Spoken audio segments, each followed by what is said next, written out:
9차시 2강 빅데이터 분석에 대해서 설명하도록 하겠습니다.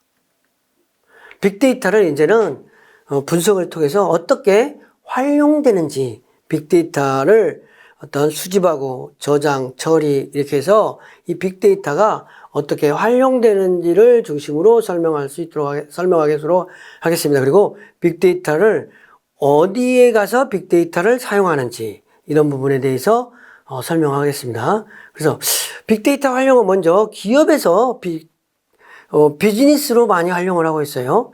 첫 번째 빅데이터 활용은 이상징후를 발견하는 거야. 이상징후. 이상징후.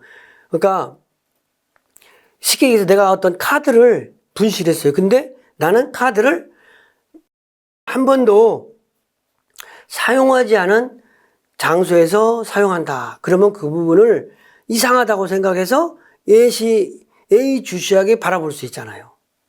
그런 부분이라는 거지. 그런 것처럼 이상징후를 발견하는 거야. 기업에서 발생하는 다양한 이슈에 대해서 분석과 기록을 통해서 정상적인 상황과 이슈적인 패턴을 알 수 있는 거예요. 빅데이터. 그래서 비자카드에서는 빅데이터를 활용해서 부정적으로 도난카드 사용이라든지 이런 부분을 이런 부분을 구축하는 거야. 그리고 이제 비자카드 같은 경우에도 카드 회사 같은 경우는 도난 신고를 하잖아요. 그러면은 바로 그 데이터를 여러 곳에 동시에 다 퍼뜨려 가지고 사용 못하도록 일시에 지금 하고 있어요. 그런데 어떤 그 정보의 편차가 있어서 교통카드 시스템 같은 경우에는 이제 분실했다고 그래가지고 그 다음날 바로 되찾잖아요. 그러면은 카드는 재사용할 수 있는데 교통카드 같은 경우는 서로 정보 전달을 해서 그 복원까지 1, 2일 소요되기도 하고 뭐 그렇지만 많은 대부분의 경우에는 분실말로 신고를 하면 그 즉시 전 가맹점이라든지 데이터에 동시에 전달이 되기 때문에 카드를 안전하다 이렇게 할 수 있는 거예요. 그런 것들이 어떤 빅데이터의 활용과 전파 이런 것 때문에 가능한 거야. 이상징후를 발견한다는 거죠. 그 다음에 빅데이터는 또 미래를 예측하는 거야. 먼 미래보다는 가까운 미래를 예측하는 거는 정확해요. 우리가 날씨 같은 거 있잖아요. 날씨 우리나라 날씨 같은 거 빅데이터를 분석해서 열흘 단위로 10일 단위로 날씨를 구분하는데 2, 3일 날씨는 이제는 거의 정확하다고 그러는 거예요. 옛날에는 날씨라는 거를 뭐 반은 맞고 반은 틀리다 뭐 이런 얘기도 했었어요. 비 온다 그러면 뭐 항상 오면 맞고 안 오면 그러니까 반반이잖아. 반반이었는데 요즘에는 그런 거 반반 없어요. 그리고 또 그 일기예보라는 걸 반반으로 하는 게 아니라 요즘에는 확률로 하잖아요. 비 온다. 비 90% 온다. 80% 온다. 강우량이 어떻다. 바람 세기가 어떻다. 이런 거를 미래 예측을 정확하게 확률로 표시해 줘요. 그래가지고 정확하다고 할 수 있어요. 그리고 3일, 4일은 아주 정확해요. 기후 예측 같은 경우에. 그래서 먼 미래보다는 가까운 미래를 예측할 수 있는 시스템이 빅데이터를 통해서 아주 가능해졌다. 매출이라든지 이런 것도 날씨 뭐 이런 것들이 잘 예측이 되니까 정확하게 예측할 수 있는 시스템이 구비됐다고 할 수 있는 거예요. 어떤 점포의 매출 예측도. 그 다음에 기업에서 이상징후, 미래 예측, 현 상황을 분석하는 거야.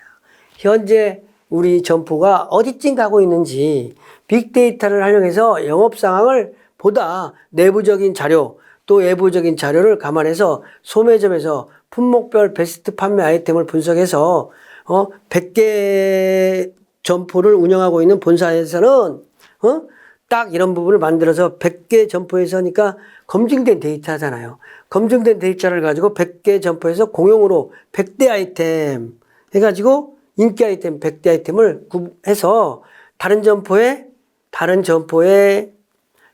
전파하면 그 점포에서는 우리는 100대 아이템 중에서 취급하지 않는 거는 뭔지 우리하고 이렇게 비교해 보는 거지.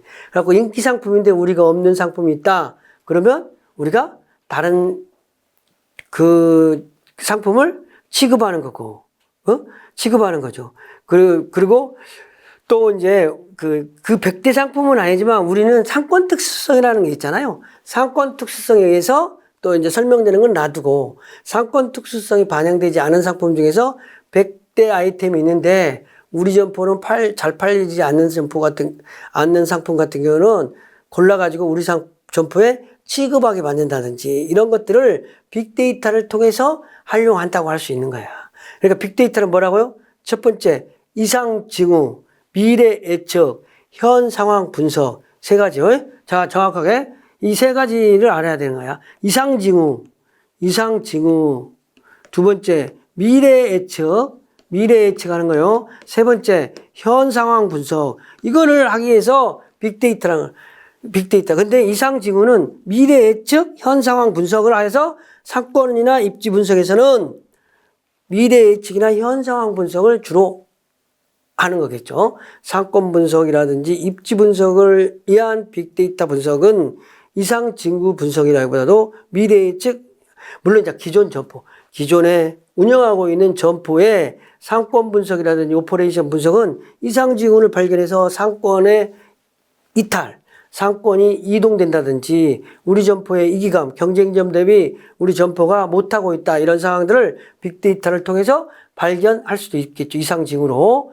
그 다음에 기업의 비즈니스하면 소셜미디어를 소셜미디어 관리 효용성을 관리 효용하나 기업에서는 자사 및 고객 관련 이슈를 분석하고 신속히 대응이 가능하다는 거죠. 그래서 트럼프 대통령은 소셜미디어를 주로 활용하고 어찌됐든 뉴스라든지 이런 거는 주로 안 본다고 하잖아요. 그리고 트위터 이런 걸 많이 하잖아요. 그런 것처럼 어떤 기업의 브랜드, 상품에 대한 가치를 상승시킬 수 있고 1:1 맞추면 고객 관리가 필요한 기업에서 고객 서비스가 가능하다. 이런 부분이다. 빅데이터를 실질적으로 활용한 사례 전 시간에 대략 이야기를 했지만 서울에 심야버스 9개 노선이 있어요. 이거를 KT의 데이터와 고객 정보를 이용해서 심야 시간대에 유동객들이 전화를 가장 많이 발생하는 지역이 어딘가를 파악해 갖고 그 기점을 중심으로 해서 정류소를 만들어 가지고 노선을 만든 거야.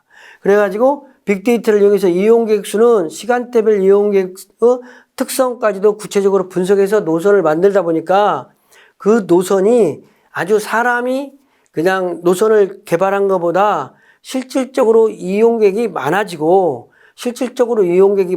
좋은 노선이 됐다는 거죠. 그리고 언어 장벽을 해서 한다든지 빅데이터를 가지고 언어의 장벽이라든지 요즘에는 언어 장벽, 스마트폰으로 동시 통역 이런 것들이 다 가능하다. 이런 부분을 얘기할 수 있겠습니다. 그리고 빅데이터의 활용 상권 분석은 이제 가장 많이 사용하는 게 소상공인시장진흥공단에서 상권 분석 시스템을 무료로 제공해 주셨어요. 2006년에 중소기업청에서 개발한 창업자를 이용한 빅데이터 기반 상권 분석하는 서비스인데 여기는 간단 분석과 상세 분석을 할 수 있어요. 그래서 상세 분석은 뭐를 하냐면 지역, 상권 그리기 업종을 선택해서 분석하면 상권 분석이 되는 거야. 그 다음에 시군구도 되고 업종 밀집도 분석 이런 것들이 다 가능해요. 근데 권리금 분석은 안 되는 거야.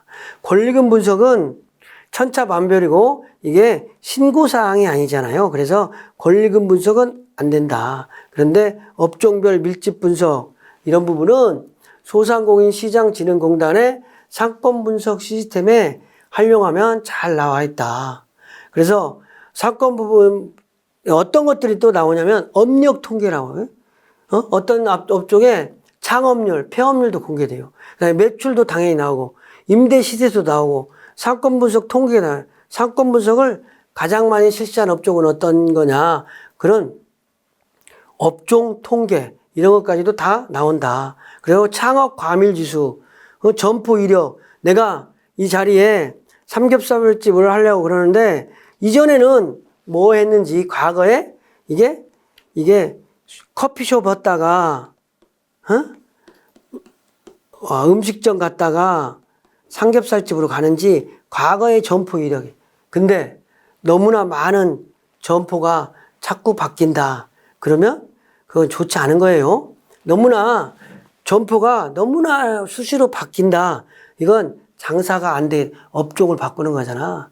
장사가 안 되니까 바꾸지. 장사 잘 되면 그냥 그대로 인터뷰도 안 들고 사람 구하기도 힘든데 뭐대로 바꿔요. 그러니까 너무 점포 이력을 평가해가지고 너무 잦은 점포 이동이 있으면 그거는 그 자리는 망하는 자리다. 이렇게 생각해도 과언이 아닐 수 있는 거지. 그래서 소상공인진흥공단의 상권분석 시스템은 홈페이지에 들어가서 이렇게 아이디 가입하고 비밀번호 치면 무료로 다 어떤 접속이 가능해요. 꼭 그 상인이 아니어도 된다는 거지. 일반인 연구 목적으로도 간다. 그래가지고 상권정보 프로그램에 로그인하면 상권분석 프로그램에 로그인하면은 창업 대상 지역을 선택하는 거야. 지역 선택. 주소로 쳐도 되고 행정동으로 뭐 쳐도 되고 그렇게 해가지고 주소를 치고 나서 영역을 선택하는 거야. 원형이라든지 방역. 내가 보고 싶은 거를 원형으로 본다든지 아니면 사각형으로 본다든지 이런 영역을 선택한 다음에 주요 시설물을 확인해. 관공서라든지 학교 주요 시설물을 확인하고 업종을 선택해. 뭐 분식점이라든지 짜장면이라든지 뭐 여러 가지 어떤 특정한 업종을 선택하면 그 업종을 선택하고 분석하기를 클릭하면은 이제 데이터가 생성돼 가지고 상세 분석으로 15에서 20페이지의 방대한 자료를 보내줘요. 그래가지고 매출 데이터, 유동고객 데이터가 어떠니, 주거 인구가 어떠니, 그 다음에 업력 통계가 어떠니, 그 다음에 임대 시세가 어떠니, 뭐 이런 것들을 다 무료로 받아볼 수 있어요. 그리고 또 한 가지는 나이스맵 상권 분석 시스템인데 이거는 어떤 카드 정보를 기반으로 해서 하는 분석 정보 시스템이에요. 나이스맵 상권 분석 시스템은 여기는 주로 어떤 분석을 하냐면 매출 수익 분석을 하는 거야. 예상 매출 분석, 요일별, 시간대별, 그다음에 경쟁 분석, 경쟁 현황, 창업, 휴폐업 정보, 그다음에 고객 분석, 그다음에 지역 분석 이런 분석이 가능한 시스템이라고 할 수 있는 거예요. 그리고 또 이거 말고도 서울특별시 우리마을 가게라는 그런 프로그램이 있어요. 서울특별시에서 영세 소상공인과 창업 애정자를 위해서 민간의 빅데이터를 기반으로 골목 상권의 정보를 분석하고 어떤 제공하는 서비스인데 여기에도 어떤 상권 관련 정보를 제공해주고 다양한 어떤 단위로 창업 애정자라든지 자영업자에게 유익한 정보를 제공해주고 있어요. 그래서 우리나라는 중소벤처부의 소상공인시장진흥공단 그쪽에서 주관하는 상권 정보 시스템, 상권 분석 정보 시스템, 그 다음에 나이스맵, 또 우리 마을 가게 이러한 여러 가지 상권 분석을 제공하는 사이트들이 여러 가지가 있어요. 그래서 행정도움발로 우리 마을 가게는 행정구역 단위로 신규 창업의 위험도 주의해라 이쪽에서 창업하는 의심, 위험, 고위험 이런 거를 구분해 주는 거야. 내가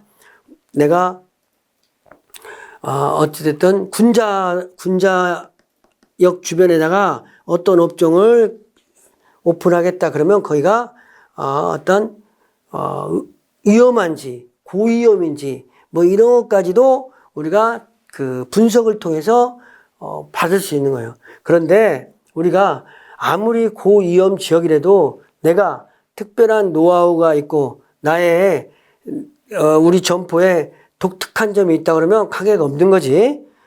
일부러 고위험 지역에 들어간 사람도 있어요. 그 시장이 고위험이라는 건 경쟁이 많다는 걸 경쟁이 많다. 이 얘기는 먹을 게 있으니까 거기 들어가서 내가 1등만 하면 되는 거야. 그렇게 생각하는 사람도 있는데 실질적으로 주위에 의심, 위험, 고위험 이런 거를 활용해서 참고해서 점포를 오픈하고 상권 분석을 해야 된다는 거죠.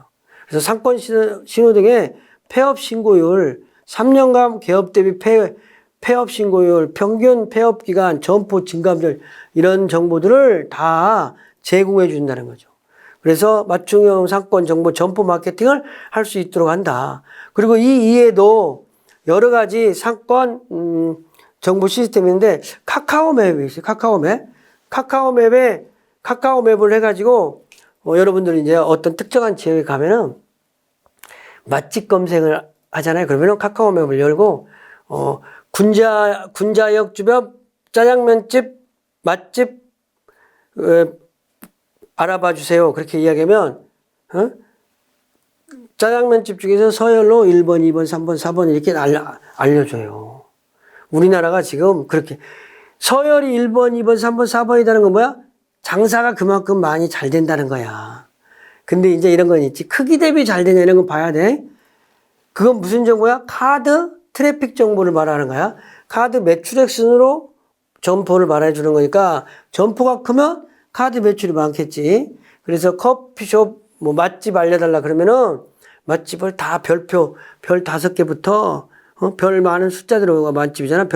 별 숫자들 알려줘요. 그래서 카페가 몇 개 있는지도 알려주고 토지 용도에 따라서 상권 파악하는 방법도 알려주고 음식점 밀집도로 상권 판단하는 것도 우리가 가능하다는 거죠.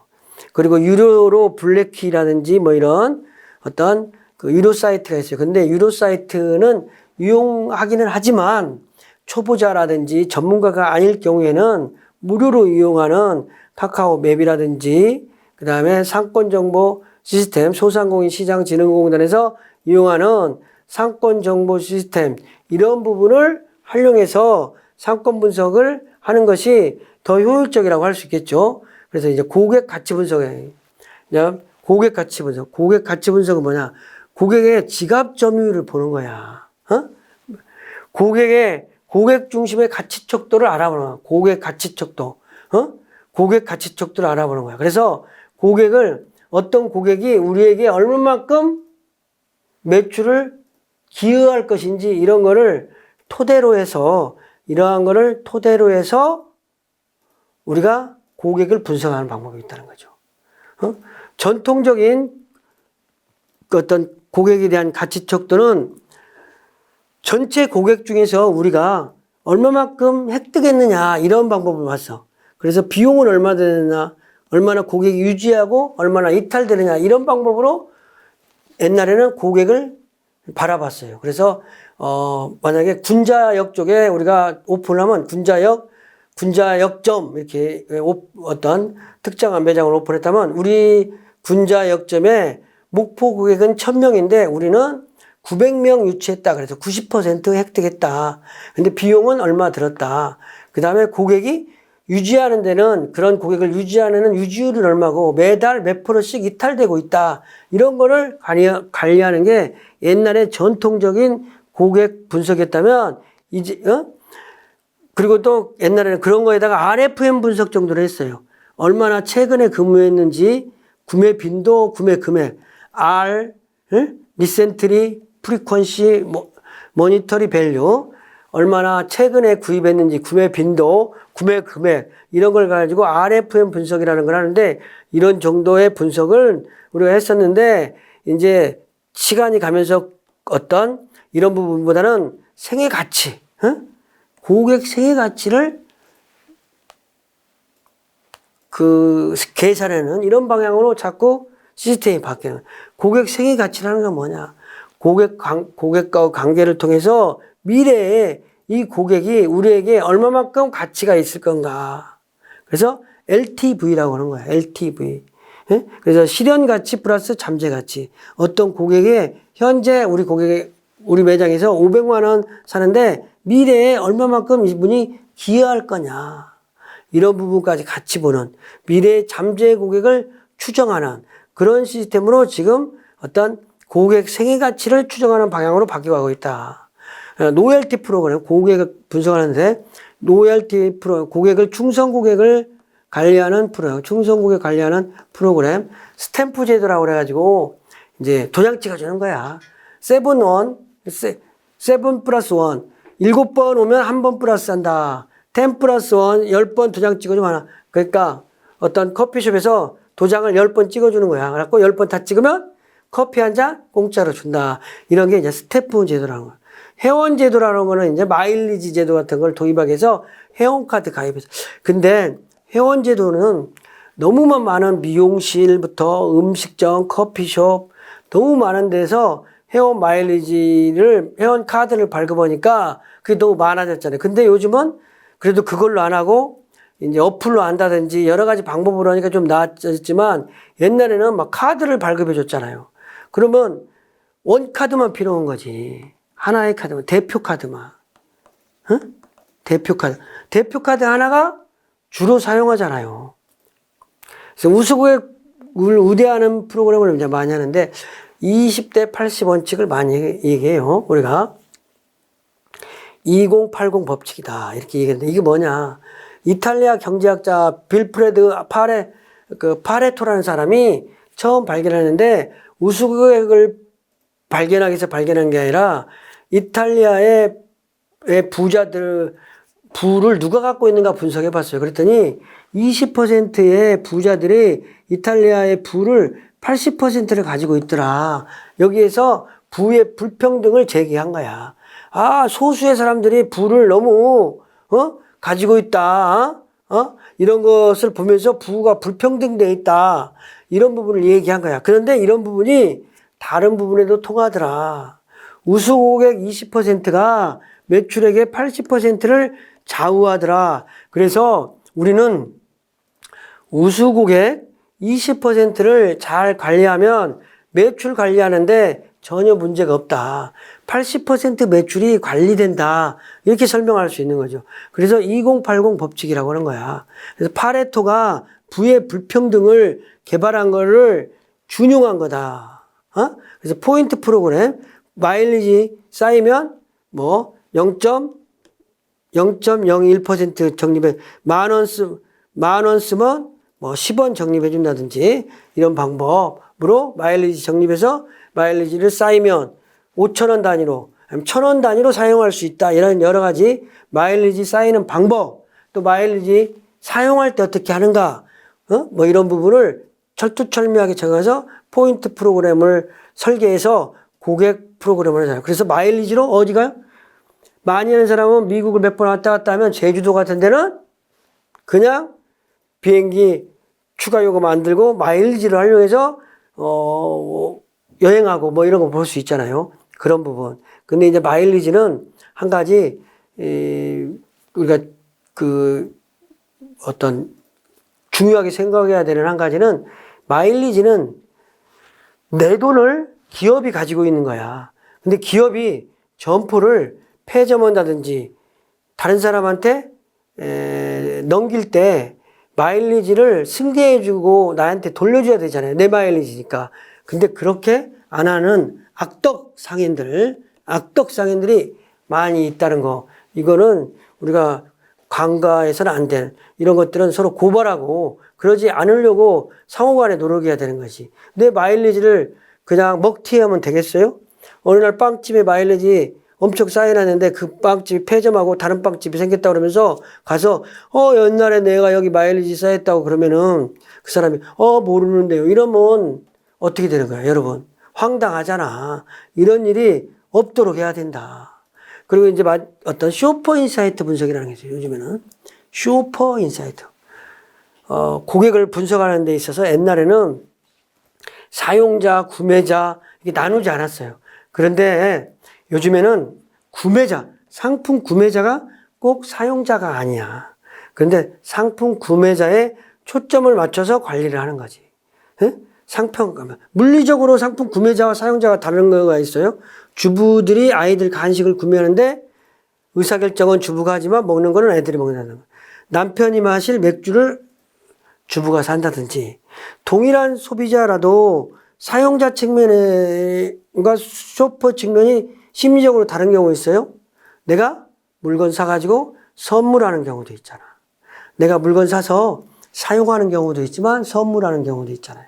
그런 부분이 다르니까 쇼퍼가 누구냐. 그래서 쇼퍼 마케팅이란 건 뭐냐. 실질적으로 소비자를 구매하는 사람, 즉 물건 사는 사람을 별도로 관리해 본다는 거지. 쇼퍼가 어떻게 물건을 사는가. 쇼퍼를 사로잡아서 구매하도록 만든다. 그래서 기업체 같은 데에서 실질적으로 구매하는 사람이 누군가 이런 부분을 찾아서 그 사람을 대상으로 마케팅 하는 거야. 근데 기업 거 물건 사면서 마일리지 적립은 또 자기 개인으로 막 해달라고 하는 몰상식한 소비자도 있어요. 그런 것들은 또 피해야 돼. 안 해줘야 돼. 여러분 아무리 뭐 장사가 급해도 비윤리적인 행위를 하면 안 되는데 그렇게 해달라고 그러면 많은 사람들이 해주는 게 현실이야. 기업 거 사면서 마일리지 적립은 자기 거 개인으로 해달라고 그러는 거야. 그죠? 근데 그런 거 정도는 해줄 수도 있지 않을까? 근데 고객 거 마일리지를 고객이 물건 사는데 마일리지 적립을 판매원이 자기 거 마일리지다 적립시킨다. 이거는 몰상식한 거를 떠나서 부정한 거야. 그건 회사를 오래 못 다니는 일이 있는 거야. 그죠? 그러니까 그거하고는 다른 개념이에요. 여러분 회사 거를 다른 데 가서 상품을 법인카드로 사는데 마일리지를 개인으로 좀 해달라. 요거까지는 좀 이해가 되는데 내가 그 회사 종업원인데 고객이 산 것을 내 개인 마일리지로 적립한다. 그런 염치한 직원이 돼서는 안 된다. 그래서 쇼퍼 인사이트 분석은 구매자를 분석하는 거야. 구매하는 사람을. 그렇죠? 구매자를 분석한다. 그래서 쇼퍼의 행동 파악을 하는 거야. 쇼퍼가 안으로 들어와서 입점하면서부터 어떤 정보를 돌아다니는가, 어떤 상품을 구매하는지, 어느 매장으로 가는지, 어디서 멈추는지, 그래가지고 행동을 관찰해 보는 거예요. 행동. 쇼퍼의 행동 파악에서 행동을 관찰하는 거죠. 그래서 행동 관찰해서 단지 막연하게 보는 것만으로 떠나서 다양한 느낌을 얻기에, 것만으로는 다양한 느낌 얻기 힘들어. 명확한 관점을 가지고 다양한 결과를 얻을 수 있으니까 행동을 관찰하는 거야. 익숙한 매장이라도 어린아이가 처음 보는 듯한 관점에서 바라보며 의식적으로 다양한 측면에서 관찰해서 우리 매장이 잘못된 것은 특별히 없는가. 우리 매장이 잘못되거나 잘된 것들을 쇼퍼의 관찰을 통해서 우리 매장은 여기서는 고객들이 다 멈추는가. 그러면 그 자리에다가 고지물, 뭐 돌아가라라든지 아니면 고지물 이런 거를 만들어 주는 거지. 그래서 고객에게 서비스를 할 때 고객들이 딱 멈췄는데 딱 뭐가 있다. 그러면 되게 좋은 거잖아. 그래서 쇼퍼 인사이트는 전분의 이동 동선을 파악하는 거야. 그 소비자가 이렇게 들어와서 이렇게 가서 가는 사람, 또 이렇게 가는 사람, 여러 경로가 있잖아요. 그래서 이런 경로들을 파악해가지고 고객들이 여기는 얘 안 가는지, 어떤 이런 부분들을 또 여기는 이런 공간을 어떻게 해야 될 건지, 이런 것들을 쇼퍼 인사이트 행동 분석을 통해서 개선점을 찾고 새로운 실마리를 찾아가는 방법이라고 할 수 있는 거죠. 그래서 쇼퍼 인사이트 분석은 먼저 행동을 관찰하는 거야. 목적, 어떤 이미지, 사업의 정리, 관찰자 연수, 예비 답사 이런 목적으로 행동을 관찰하는 거야. 그다음에 조사, 어떤 걸로 할 건지 조사 내용을 설계해가지고 관찰 실시하고 결과 정리, 기초 분석을 하는 거죠. 그래서 결과를 확인하면은 여러 사람과 함께 이해관계자들에게 공유하고 새로운 방향을 정립해서 그 결과를 바탕으로 해서 새로운 상품을 취급하기도 하고 새로운 점포를 개편하기도 하고 이렇게 해서 리포팅을 해서 자꾸 피드백을 하는 거지. 소비자를 관찰하는 것만으로 끝나는 게 아니라 업무에 반영을 시켜서 점포를 개선시키는 거다. 첫 번째 개선시키는 거 레이아웃 개선.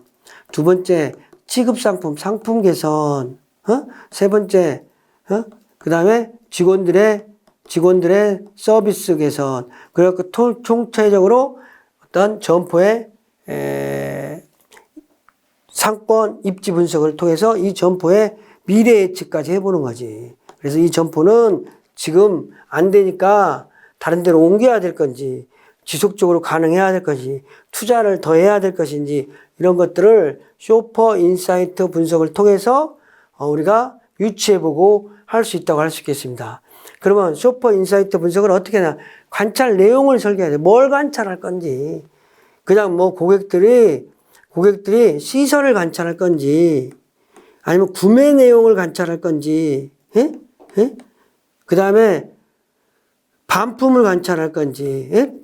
살려다가 논다든지, 이런 부분을 관찰할 내용. 그래서 관찰을 실시하는 거야. 매장 내 인터뷰라든지 비디오, 카메라를 통해서 관찰한다든지, 매장 고객들 관찰하려고 하면 그 고객들을 인터뷰를 해보는 거지. 그래가지고 그 결과가 나오면 정리하고 기초 분석을 하는 거야. 정리를 해보는 거야. 관찰된 결과를 통해서 정리를 하는 거야. 정리는 한 페이지로 정리하는 게 아니라 원페이지 프로포절이라고 하고, 보통 원페이지. 예교 문서도 한 페이지면 되는 거야. 그래서 정리하고 그럴 때는 우리가 한 페이지로 뭘 어떤 문서를 만드는 방법, 이런 것들을 많이 연습을 통해서 좀 해봐야 돼. 그래서 막 너무 문서가 많으면 보지 않아요. 보지 않는다. 그러니까 한 페이지로 딱 목차 쓰고, 현상 분석, 대응 방안, 기대 효과, 1번 현상 분석, 대응 방안, 기대 효과, 4번 뭐 비용 정도 한다든지, 장단점, 이렇게 해가지고 한 페이지로 정리해서 실질적인 자료가 될 수 있도록 해요. 그러면서 그 자료를 가지고 워크숍을 해보는 거죠. 이해관계자들 모아놓고, 이게 이런 결과가 나왔는데 어떻게 생각하느냐. 고객의 시각 플러스 직원들의 시각이 플러스 돼야 좋은 아이 나오는 거지. 고객의 시각만 100% 반영할 수는 없잖아.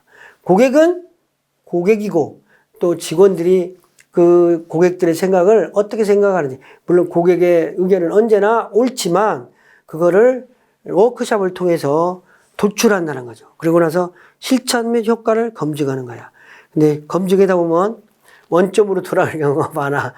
MD는 답이 없기 때문에 우리가 많은 개선을 하잖아요, 매장을. 근데 결국에는 어떨 때 보면 옛날 처음에 개점 초기로 돌아가는 경우가 상당히 있다. 그러면서 점장이 바뀌면서 내가 잘할 거야 해가지고 매장 바꿔놨는데 그게 헛일인 경우가 있을 수도 있다. 이런 부분을 말하는 거야. 그래서 추적조사라는 게 쇼퍼인사의 추적조사. 추적조사라는 거야. 관찰자가 이해관계자와 동행하면서 그들이 경험하는 서비스를 관찰해보는 거야. 추적해보는 거야. 따라다니면서 하나하나 세세하게 본다 이거지. 예? 처삼촌 논매듯이 그냥 대충 보는 게 아니라 매장의 쇼퍼를 관찰할 때 추적한다는 거죠. 추적 60분처럼 추적하는 거야. 그리고 추적을 어떻게 하는가? 첫 번째 관점은 관찰 대상을 유형해서 현재 상품이나 서비스를 이용하는 사람들의 퍼서나를 파악해서 퍼서나별 행동을 이해하는 거야. 퍼서나별. 두 번째는 서비스 상황 속에서 대상이 경험하는 가치나 이해관계자와 상호작용을 포착해서 서비스 상황별 이슈와 인사이트를 도출하는, 인사이트를 도출하는 거지. 인사이트를 도출해서 뭐해? 그 도출된 인사이트로 개선안을 수립하는 거지. 개선안을 수립해서 시행해보고, 그 다음에 또 다시 피드백하고 다시 재시행해보고, 이런 관계를 반복적으로 해보는 거라고 할 수 있겠습니다. 그리고 이제 커뮤니케이션에, 쇼퍼 인사이트 커뮤니케이션, 커뮤니케이션은 매장 방문 전, 브랜드 결정 상품과 매장에서 브랜드 결정 상품 비율을 고려한 전폰의 소구 포인트를 달리한다. 고객들이 보통 장 보러 올 때 뭘 써와요. 근데 써온 대로 장을 보지만 우리 매장에 와서 실제 보고 다른 거 사갈 수 있잖아요. 이런 부분을 잘 하도록 매장에서 상품을 결정할 수 있도록 하는 안내, 이런 방법을 한다는 거죠. 그 다음에 카테고리별 차별화된 서비스를 정한다. 작은 POP는 작은 POP대로, 또 큰 POP는 큰 POP대로, 그 다음에 주차 안내, 사은품, 마일리지, 이런 것들의 안내는 큰 POP로 안내하지만 상품에 대한 메리트, 상품 설명 이런 것들은 작은 POP로 상황에 맞게 POP를 만들어 가지고 한다는 거지. 상황에 적합한 커뮤니케이션을 한다는 거지. 그래서 실질적으로 쇼퍼가 구매하는 사람이 관심을 가지도록 사인과 POP를 일관성 있게 배치해놔야 고객들이 보고 또 물건을 산다든지 이거를 반영한다고 할 수 있겠습니다. 그래서 우수 쇼퍼를 관리하는 거예요. F, 프리퀀트 쇼퍼 프로그램. 프리퀀트 쇼퍼, 그러니까 우수한 쇼퍼. 그러니까 쇼퍼는 쇼퍼인데 우수 구매자를 쇼퍼로 활용해야 된다는 거지. 아무 어떤 애기가 한 번 온 사람의 매장의 관찰자를 보는 거는 동선이라든지, 뭐 주차장의 안내라든지 이런 거는 처음 온 사람의 의견을 반영해서 주차 안내 유도 사인 이런 게 잘못됐구나 이런 거를 인사이트를 얻을 수 있어요. 그런데 매장 배치라든지 매장의 태세한 상품의 그 동시구매 상품 또 아니면 그 시너지 상품, 어떤 상품을 샀을 때 부가적으로 사는 상품, 이거 시너지 상품. 남성복도 사고 여성복도 사는 동시구매하는 상품을 동시구매 상품. 남성복 산 사람 무조건 뭐를 사더라. 그러면 그게 시너지 상품. 이런 것들을 동시상품, 시너지 상품을 분석하고 효율적으로 매장 배치를 하기 위해서는 우수 쇼퍼를 표적으로 해서 그 사람들의 행동을 관찰하고 그 사람의 쇼핑 품목을 관찰해서 매장 배치를 고려해야 된다고 보는 거죠. 특히 일본에서 세븐일레븐은 소비자들의 쇼핑 목록을 스캔해서 정보를 수집하는 거야. 그렇게 해서 수집된 정보는 인공위성과 인터넷을 통해서 본사로 전송돼 가지고 수집한 정보를 지역별로 제품별로 시간별로 분리한 후에 다음날 아침 모든 점포와 공급자들이 이 정보를 열람해 가지고 우리 점포 상황에 맞게 피드백할 수 있도록 제공해 준다는 거지.